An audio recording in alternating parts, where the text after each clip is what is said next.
This is Spoiler Country, a podcast about comics, movies, whatever, but mostly comics. Enjoy. Previously on Spoiler Country. I'm trying to 90210, but with Spider-Man.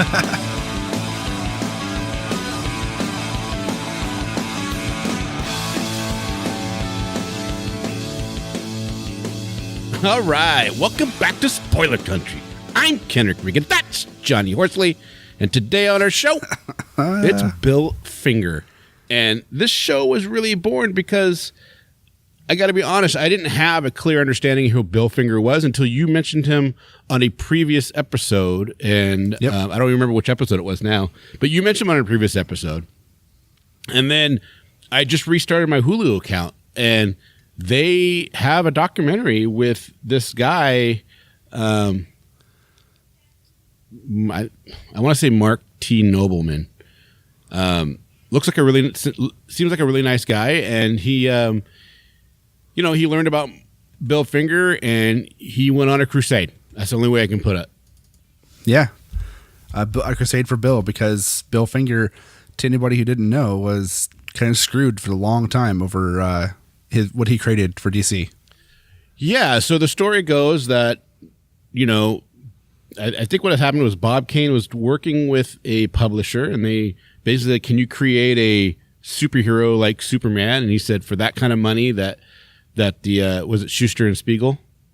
Schuster and Siegel. Siegel. Yeah, I was wanting to get Spiegel for some reason, but Schuster and Siegel. They were getting $800 a week, and this is good money back in the 30s. Yeah, 1938. Heck yeah, man.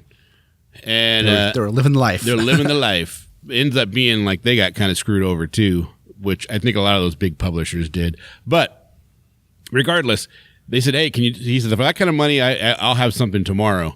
And he went home. I think he had like a semblance of what he wanted. I think he had the name, and he had a character with like static wings that were stuck open all the times. Yeah, and he was blonde. In like a red jumpsuit. Yeah, it was kind of crazy. Stupid as hell. Yeah.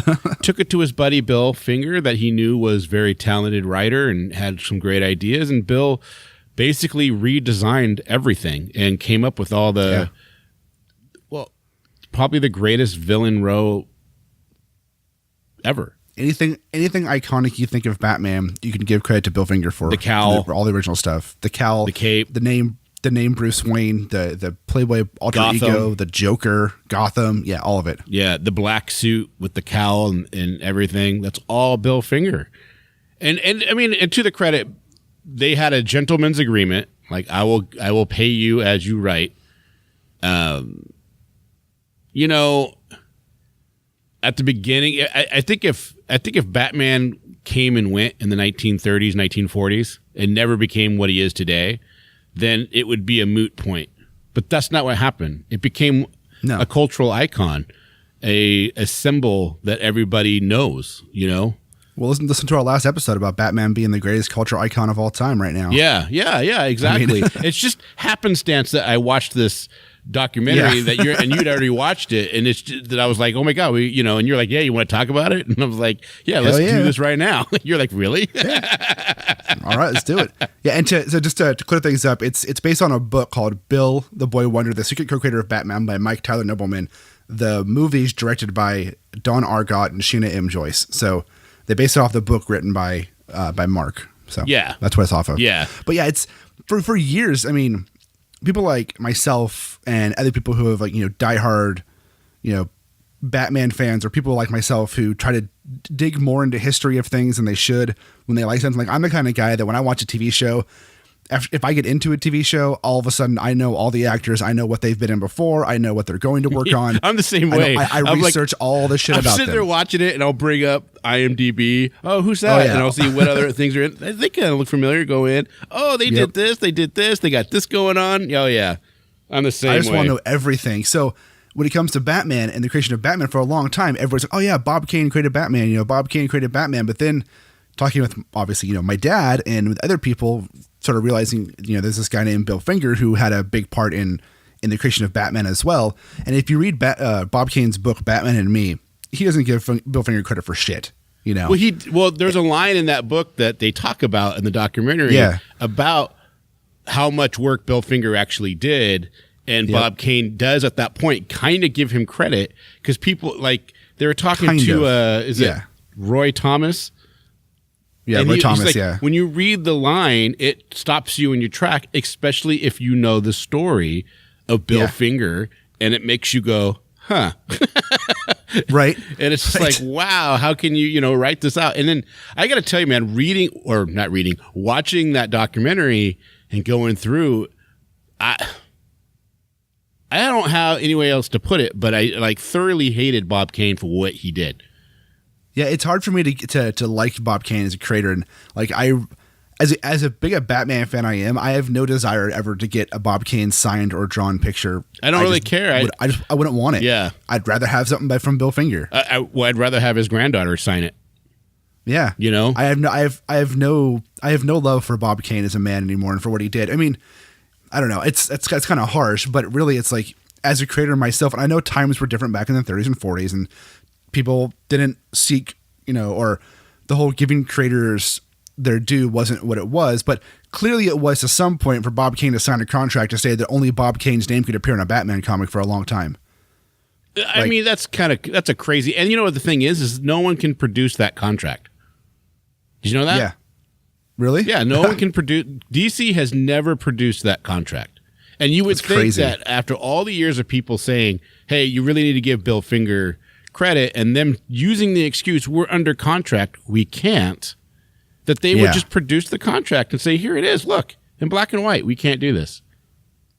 Well, and like one of the things Bob Kane did is he would hire writers and artists to do the work for him, and he would say, hey, we need these 3 stories for this, and they would do the artwork and they would write the stories, and then he would slap his name on it, and there'd be a Bob Kane Batman story that he really didn't do anything on. Well, the worst thing is that it was known that Bill Finger created the cowl, the costume, made it black, the Joker, put the emblem on his chest, and then in Batman and Me, they talk. He says this is the original drawings that he did of Batman when he was 14 years old. He pulled him out of a trunk, and it was the cowl, the thing on his chest, the whole thing, and it was like, and the guy that interviewed him, the guy that interviewed him for Batman and Me was like, you could tell that these were produced after the fact. It was like, it was crazy. Yeah, it puts a sour stamp on the creation of Batman. Unfortunately, one of the greatest characters of all time has this soured upbringing of how he was created. It shouldn't have been the fight that it was to give Bill Finger the credit. And it really comes down, and unfortunately it comes down to the greed of fame and money. Yeah. I mean, Bill Finger died broke.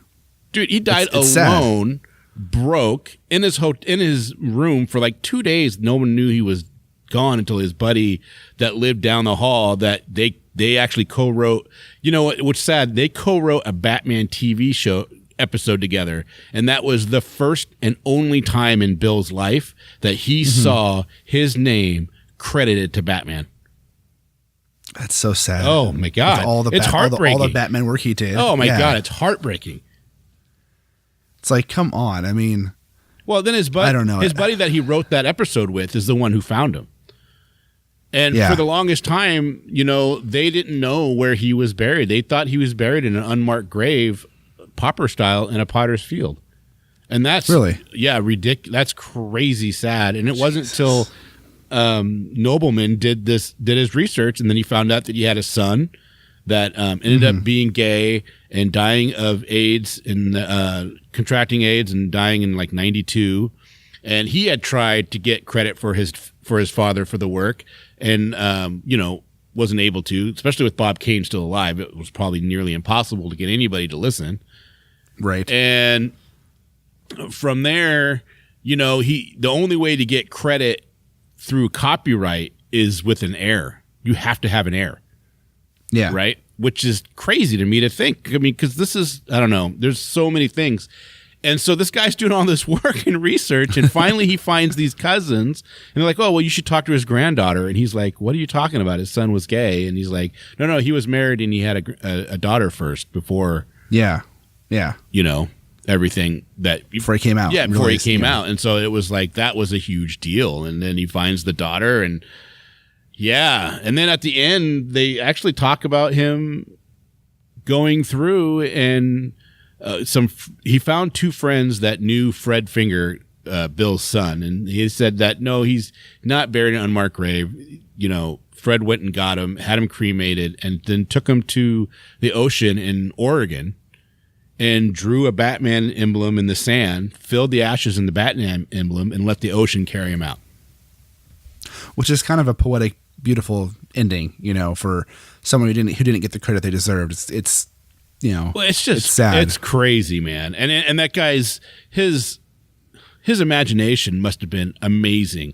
And I think being stamped down like that for so long, and then making the mistake of doing a gentleman's handshake on getting paid and not fighting for that credit at the beginning with the publisher as he should have, really defined how the rest of his life was going to go. And, you know, he didn't stand up for himself on a lot of occasions. And they talked about that. They have, you know, hey, you know, he was in like 1965 is the first recorded Comic-Con in New York City.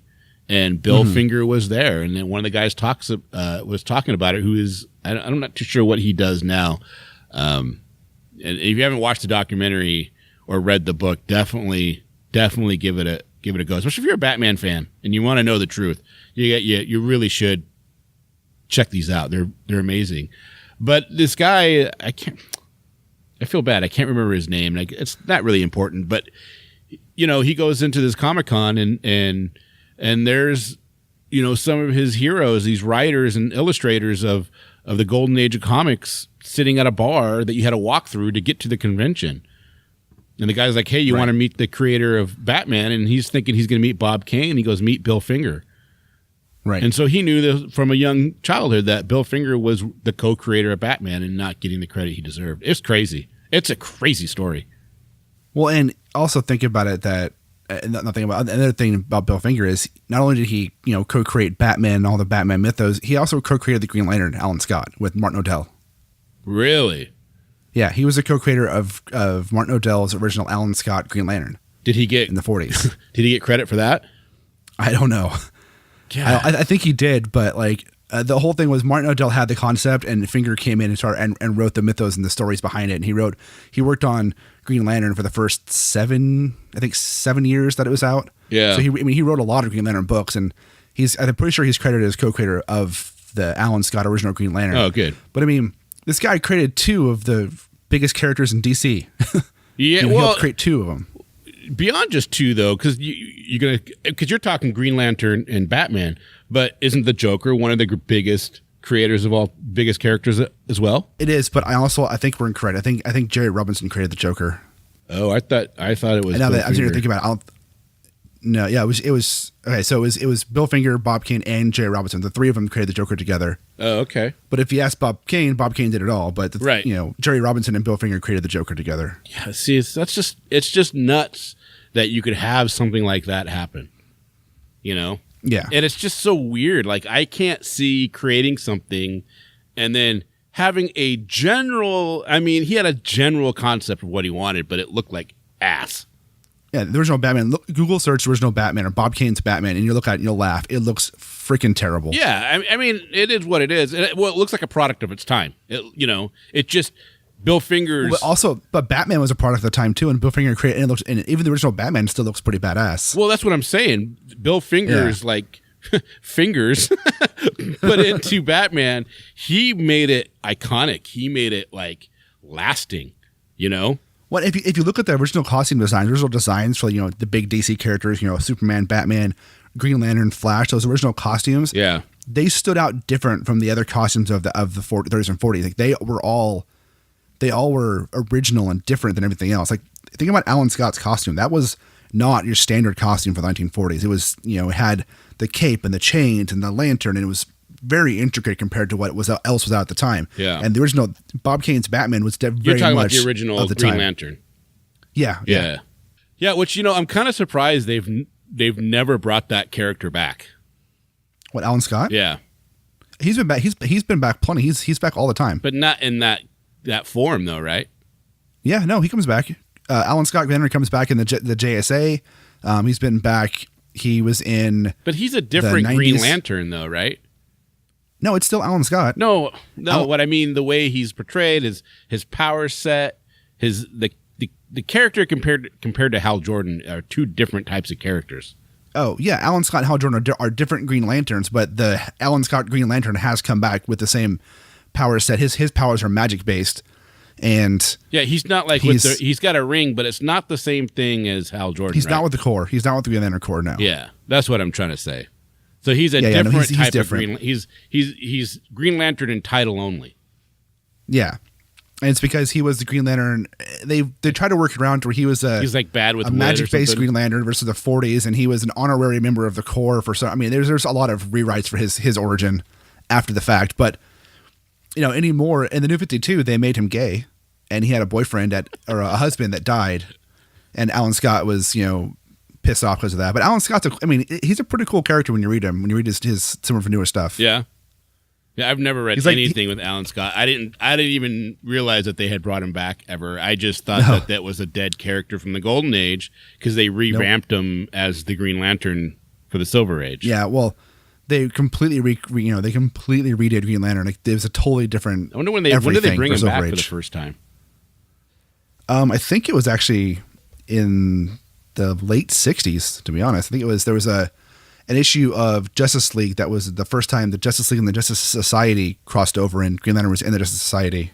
Yeah, it's kind of nuts when you go back to those guys in the 30s and the 40s and even into the 50s, and I mean, I don't think it's really until the 80s when a lot of these creators started getting more of that rock star type of treatment. The Todd McFarlanes and the Jim Lees of the world that really, started to become somewhat household names. I mean, was it Rob Liefeld had a jeans commercial? Right.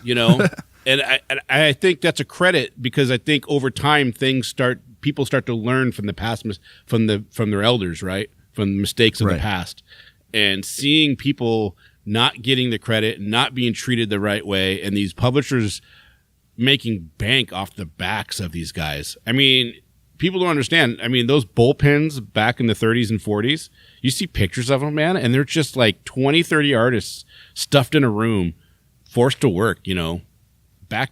And I don't want to say backbreaking because it's not like physical labor, but it is backbreaking because they're hunched over. There are things, there are all these little things that happen that just were taken such advantage of. Well, if you think about it too, unless you were Jerry Siegel or Joe Shuster or Bob Kane, you weren't getting paid very well. Like, you were making money, but unless you were one of the big three, and back in the 40s, say what you want about what DC or National periodicals did with the creators of Superman, they got paid pretty freaking well for the time. I mean, they ended up having to sue them later to get credit and sue them to get paid later on down the road. They got paid well for the 30s, but it's not like their pay stayed in line with how much money, how much inflation was going on. I mean, well, they were making, if I remember right, they were making like $300-400 a week in the 30s and 40s, which is insane. Was insane. Yeah, that is insane. But but they're also selling millions of copies a week. Yeah, yeah, and it's from that time period. It wasn't really work for hire. It was just basically you create it for the company. It still is kind of today. You create a character for the company, and then the company owns it. Which is but that's whatever. But that's kind of slowly going away. You got companies like Image where it's creator owned, and you have people like Neil Gaiman being able to sue Todd McFarlane and take Angela and get their credit back. Take her out and put her where he wants. And I think if you're upfront with what's going on at the beginning, saying, "Look, you're selling us this character. We have the rights. So this is our plan with this kind of stuff, right? We're going to make toys. We're going to make movies, and it's going to be this, and this. This is the goal. Whether that happens or not is irrelevant, right? But that is the goal." But nobody could have thought that back in 1938 when they published Superman, that it was going to become a 80-year phenomenon that spawned movies, TV shows, merchandise, and made billions of dollars. And that was no comment. That wasn't even a thing at all. Yeah. And I love seeing creators get their credit for what they do and getting paid for what they do. And any more people who created characters are getting, they get royalty checks, if their characters are used in movies or TV shows, which is good. Well, and nowadays with self-publishing and being able to do things, I mean, look at somebody like Ben Timblesmith doing all that on his own through Patreon. Yeah, that's amazing. And Kickstarter, and he's able to sustain what he wants through that. And so, there's so many different ways today for the artist and the creators to protect their rights that they didn't have. They didn't have a way, like you couldn't get published unless you were a publisher that had the ability to print on a mass production. You couldn't do that in the 30s and 40s, right? Silver Age and Golden Age, right? It wasn't a thing. Where are you going to go? You could go try and pitch your idea to a big company and have them take all your money. Yeah. It's the shrewder businessman. Like, I mean, that's the thing. Hate Bob Kane as much as we want. He was very shrewd about it. Yeah. And he was very upfront. I'm going to put my name's going to be on this, not yours. I think that's the part that bothers me the most. It's not necessarily the part that Bill Finger didn't get any money or any credit for it. It was the fact that Bob Kane denied it and denied saying anybody who worked with him and denied the fact that he wasn't the only person doing it. That he wanted that notoriety, man. He was addicted to the fame. He took the notoriety and he took the credit away from other people's work. Yeah. Now, I don't care if you work for a studio and you say, Studio Batman or whatever, and your work comes out under the name of the studio, that's fine. But people still know, hey, you work for the studio, you put out the work there. But it's not as matter if you work for a dude and the dude takes credit for everything you do. It's like, well, fuck you, dude. Well, even in 2012, though, they talk about she got an email from DC saying, hey, sign this, we'll give you some money, and then we'll call it good. And basically it was signing all her rights away to the claim of Batman. And to me, that's that's dirty, man. That is dirty as shit. That's DC not wanting to deal with it. Yeah, that's DC like, nope, we're not going to do this controversy when they should have been like, no, let's give credit to the creators, because creators are a big part. And anymore today, your creators help sell more books and ads you put out do. Yeah, yeah. I mean, with social media and Twitter and stuff, having a creator people like will help sell books than having putting ads in magazines and stuff. Because most people these days, I mean, I can't tell you the last time I actually saw an ad for a comic or a magazine. I was like, oh, that looks cool. Usually it's because somebody's working on a book that I know or that I follow, or somebody recommends a book to me, or I see it somewhere. It's a matter of just coming upon it versus actual, paid advertising. Right. Yeah, it was, it's an interesting situation. It was very sad to watch at points where I actually had to turn it off and walk away because it was just like, it's heartbreaking. How the whole thing, man. Can this happen to somebody? I remember when I first mentioned Bill Finger. Actually, I remember the episode I talked about Bill Finger, and not to say anything. I don't know. You kind of blew it off, like whatever. It's Bob Kane. It's all you've been told. That's all you knew. Because that's all I knew. That's all you knew. Yeah, I had no I was like, idea. No, just trust me. It's Bill Finger. Look it up. And I'm glad you finally watched it and for lack of a better term, see the light. Right? Well, it's not about I think what frustrates me more is that that kind of stuff, it really just came down to greed. And it's just weird. Like I don't understand how national periodicals and then DC and now today Warner Brothers can treat somebody that really should have been thought of as part of their family that way. Right. And it's like, I don't know. As you would think most creators, obviously there's going to be some bad apples, but there's people who are just greedy and want money, but most creators think every creator else deserves credit for what they create. And yeah, maybe it's just me, but I've always been one who likes to collaborate with people, and I like to make sure everybody I ever work with gets full credit for like every little tiny thing they do. Like I've given credit for somebody for making a background piece in a comic strip I've done before. Like I made sure that's in the note saying this, XYZ created, ABC.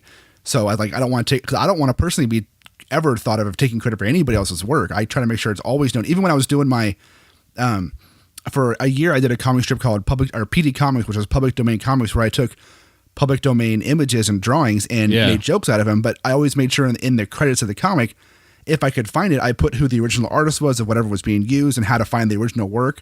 Even though it's public domain, I didn't have to for any reason, but I still made the effort to do it. Right. I get you, because you try to just be a good guy and do all that. I mean, money makes people weird, and when you're talking about millions and over the lifetime billions of dollars that's been generated by Batman, and trying to protect that industry, and because Batman's an industry unto himself, right? He is. And trying to protect that, I understand, but at the same time, it's like, dude, give them $1 million, 10 million, give them $100 million, okay? Give them credit for their work, and give them credit for their work, because it's no sweat off your nutsack at all. Right, exactly, none. For Bob Kane, except for his ego of trying to be the guy who did everything, it's only a hit to his all ego you guys to have did, said, yeah, Bob Kane. You protected an ego from somebody who died in '98. And that's pathetic. It is pathetic. And really, I don't know, man. I mean, National Period, they could have still said created by Bob Kane, but then in all the storylines said, developed by Bill Finger. There were so many ways to get around the issue that they had, and they didn't. Even now, the credit they give him, it doesn't say created by. It says created by Bob Kane with Bill Finger. Yeah, with Bill Finger. Yeah, and then, but like, it's for something Siegel, that's better than... for Superman, it says created by Siegel and Schuster, not created by Joe Siegel with Jerry Schuster, or Jerry Siegel with Joe Schuster, But those guys are buddies, like right? Yeah. And they protected each other, where Bob Kane was not that way. No, Bob Kane was nobody's buddy but Bob Kane's. Yeah, it's so sad, man. It really is. It's like, oh, man, how do you take somebody's work? And, I mean, I get hiring a ghostwriter. Yeah, well, it's all greed. I mean, I get hiring a ghostwriter and trying to get everything going and then going through. I don't know. Even with ghostwriters, I don't agree with ghostwriters. I still think people who write, like if you write a book with somebody else, you should give credit to the person who helped you write the freaking book. Because then, if not, if like you're saying if you're saying you wrote a book, but really you had a ghostwriter write it for you, 100% agree. You're lying to everybody. Yeah. You didn't write a fucking book. Somebody else did. Well, people take it to the standpoint of I don't have the grammatical skills to write a book, but I can talk it all out on tape, and then somebody can transcribe it. And then so what? Then say book by blank with blank. Right. 100% agree. I think the same thing. I mean, if you're going to hire somebody to help you write a book, then why not give them credit? I mean, it's not about the credit on the sales of the book, because you could say, look, I'm going to give you writing credit, but the sales are going to me because I'm paying you up front. Right, but give the credit to the person who did the work. Because then they can use that work as showing, look how good of a talented writer I am. I helped do this. And then they can get something out of that later that doesn't have to deal with your book being sold or getting money from you. Because they've had an opportunity now to say, look, I can write, I can do all this. Matter of fact, I co-created Batman. Why don't National Periodicals give me a chance to develop my own character and see what comes up? Because could you imagine if Bill Finger was given that opportunity? What would he have come up with?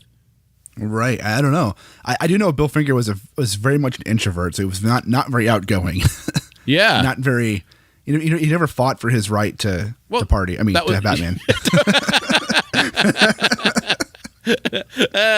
That's kind of true, though. The first way you said it, he never fought for his right to party. He didn't. I mean, it's. Yeah, man. I really did. I had to turn it off and walk away for like 10 minutes. Go get a drink, go eat a sandwich, and be like, okay, this is hard to watch. When they got to the point where he died alone in his New York City apartment with multiple eviction notice stapled to his door, I was like, this is not right. You know what I mean? And if it doesn't end on somewhat of a positive note, I'm going to throw my computer out the door. Yeah, it took me. I think I watched it over 2 nights. I watched the first half of it one night, and I was like, I need a break from this. Yeah, because and it sounds silly. You and I are getting all quote unquote emotional over a movie or a documentary about the creator of Batman, but this shit's important to us. Well, I think it goes beyond. It's not about a comic book. It's not even about him creating a character like Batman. It goes to anything in life that you pour humanity, man. Well, it goes to anything in life that you pour your heart into. And then you do 100.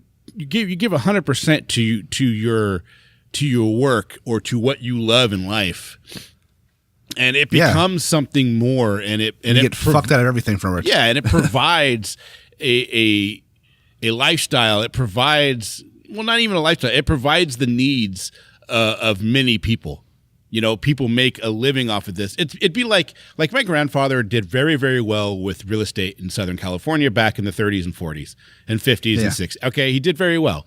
And it would be like there's a big trust fund and all these people are making money, but nobody talks about my grandfather or gives him credit and says, "Oh yeah, well your uncle did it all." You know what I mean? Right. And completely ignores the efforts and everything that goes into it. I mean, it's more than just a comic book. It's the fact that it's somebody that is, I don't know, it's hard for me to put it into words, because it's not just about credit, man. It's about fairness. It's about justice. It's about when I said humanity, I meant it. It's about being a human and caring about your fellow human, and it's the humanity that goes into. Giving credit is part of it, because giving credit where credit is due is to me showing humility, is saying on Bob Kane's part, if he would have done that, because he said, okay, I didn't do this, I was a part of it, I did it with this other person, we created this wonderful thing together, versus I did it, fuck Bill Finger, he didn't do shit. Could you imagine if Steve Jobs would have said, I did everything for Apple, and never gave credit to Wozniak? Right. That it's the same principle right there. Yeah. It's like, but did that detract from who Steve Jobs was, or people thinking that Steve Jobs is this genius when it comes to stuff? No, it never did, and it shouldn't, because marketing wise, I don't think anybody did a better job than Steve Jobs. No. And so, and the thing that's sad is those two were close friends. They had their issues, right? They fought. I think they even stopped talking for a long time. You know what I mean? They go back and forth. But Bob Kane could have had the exact same relationship with Bill Finger. He could have been the extrovert that did all the parties and was the talker and did all the movie premieres and everything, and just silently gave the credit to Bill Finger and kept him well fed and let him have a modicum of money like he should have, right? He should have been 50-50 on that thing, really. Yeah. And well, just think about how different his life would have been if Bob Kane would have just given him credit and he would have been paid accordingly for his creation. Right. You could say I can see it now. Someone can sit there and argue with us, say, well, Bill Finger knew what he was getting into when he signed the contract and started working for Bob Kane. And I would say in 1939, maybe legally, maybe he knew what it was then, but there's no way anyone could have justified what it was coming to be or what it would become. Things change over time, and contracts haven't become null and void because in the future you can't plan for certain things, and it changes the way the contract should have been written. That's right. Legally, you could say, legally you're correct, but ethically and morally, it's bankrupt. Right. And I could not sleep if you and I came up with a concept and I ran with it and took it to the publisher, and you're like, dude, I don't want credit at the beginning because I'm a total introvert. Just go with it. Give me a handshake. You're going to pay me for the work. We're good to go. Okay. And then 20 years later, I'm making millions of dollars of it, and you're barely struggling to pay rent. I could not live with I wouldn't be able to sleep at night. Imagine the demons you'd have from that, man. Yeah, and it's just like, and to be on TV and they show clips of Bob Kane talking with Stan Lee and on that Stan Lee video thing that you and I have talked about in the past, and going over it, and it's just like, it just felt dirty. It felt dirty. At any time he could have been like, oh yeah, and I created with my buddy Bill. He's Bill deserves. He's half the creator of this, man. I came up with a name. That's really what it came down to. Bob Kane came up with Batman the name and a red jumpsuit. Right. And everything else of Batman is Bill Finger. Exactly. And it's like, it upsets me. Yeah, man. You can go, okay, let's just go down. Who created Bruce Wayne? Bill Finger. Who created the cowl and the costume? Bill Finger. Who created the Penguin? Bill Finger. Who created Catwoman? Bill Finger. Who was part of the creation of Joker? Bill Finger. Who did the city? Bill Finger. Who came with the name Gotham? Bill Finger. Who coined the term The Dark Knight? Bill Finger. It just goes on and on and on, and it's just you're flabbergasted that anybody could go, well, I came up with the name, so I get 100% credit. Right. Well, it's also, to go a little further with it, not quite, nowhere near as bad as what Bob Kane did, but think about Marvel. Who gets the credit for creating everything in Marvel? Right, but at least the characters come off, and you'll see at least Kirby gets credit in writing, in story, in things. They get the difference is the other guys get credit. Like Steve Ditko gets credit for helping create Spider-Man and stuff, and Kirby gets credit for the Hulk and all the ones he did too, and the Fantastic Four and everything. Right. It's similar only in the fact that the public persona is, well, Stan Lee made Marvel, he did everything. Right. But Stan Lee had always given credit to Kirby when people asked. Yeah. I mean, I think. Well, not always. Yeah, but. I think there was some points where Stan Lee was like, oh, well, he didn't want to give as much credit as he did. But it's, I don't know, man. It just floored me to watch it and to see, because it's levels of. What's the word I'm looking for? It is there are levels of deceit and levels of people propagating this way to keep somebody down. And it was somebody that wasn't willing to fight for themselves, right? And it's shocking that DC let it happen for so long, and knowing, because you got to think DC knew what was going on. Well, yeah, and the weird thing is like, I think of it this way. A superhero is somebody that is supposed to protect the ones who can't protect themselves. Right. And here's Bill Finger creating a superhero, not having the mental fortitude to protect himself, and the people around him should have done more for that at that time. I don't mean, and unfortunately, the person around him that should have been doing that was Bob Kane. Yeah. And he didn't. Yeah. He was super worried about himself. Yeah. It's nuts, man.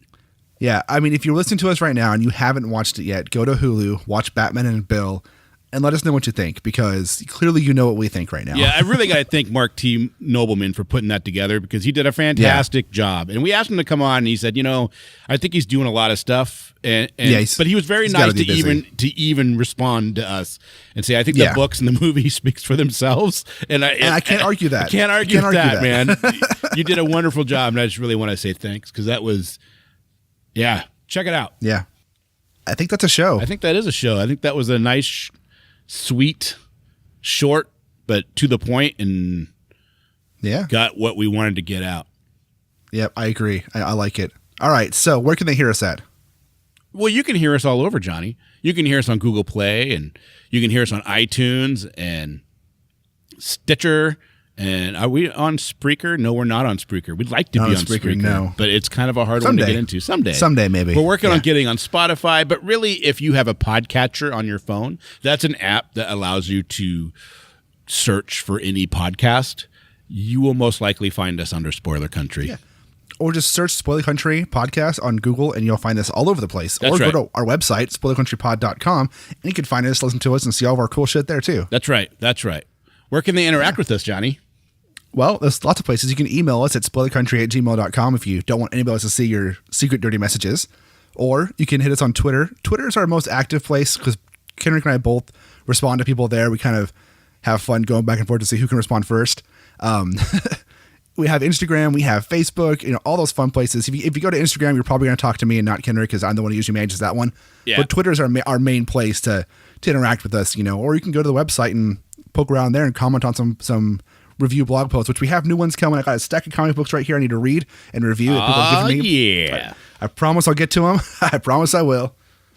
Well, there you go. Yeah, hold on. I had one thing else I wanted to say, and I kind of forgot what it was. Oh, you know what? Actually, before we go, I have an idea, and I want to run it by you, and I want to put it on film, so to speak. On film. On tape. Put it on tape. Put it on tape.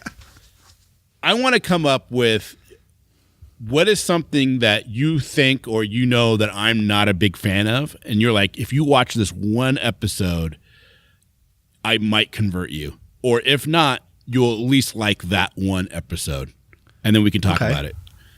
Okay. Because you're not a big Doctor Who fan. I'm not. I keep trying to watch it. I keep trying to get into it. I got one episode I want you to watch. Okay. And then we'll talk about it. And then and it could be any medium. You know what I mean? So you can I'll think of something. Yeah, you think of something, and then we'll come up with it. Just know now it's going to be Doctor Who on my side, because I watched it last night before I fell asleep, because I couldn't sleep. Yeah. And I started watching one, and I was like, oh my God, Johnny would love this one. would absolutely love this one. Send it to me and I'll watch it. And we'll see. I've watched like the first 6 episodes. You got Amazon Prime, right? Yeah, perfect. Because they have all of them on there. Yeah, 'cause I watched the first 6 episodes of the David Tennant one. I really enjoyed it, but I wasn't captivated to go back and keep watching it. So this one is with the doctor that just left. So they have their first Peter Capaldi. Yep, Peter Capaldi. See, that's kind of funny that you know who they are, but you're not a big fan. Well, we went again, I over obsessed with things, and we went to San Diego and we talked with the Titan Comics guys. We went to the Doctor Who panel and stuff. So because of that, I got to know who all the Doctor Who guys were. So. Yeah, we got to get those guys on because they wanted to come on, and then we've reached out. Well, they took like a month and a half to reach out to us, and then it was really during a busy time. And then we took a long time to get back to them. And I think if we go back and say, hey, let's do this. We try to schedule it, and they're in England. We try to schedule it out. Yeah, I remember what I wanted to say. All right, if you want to support what we do, you can go to patreon.com/spoilercountry, and you can hear episodes early. This episode is going to be up early as well, just like our last one was up 5 days early for you to hear. Yep.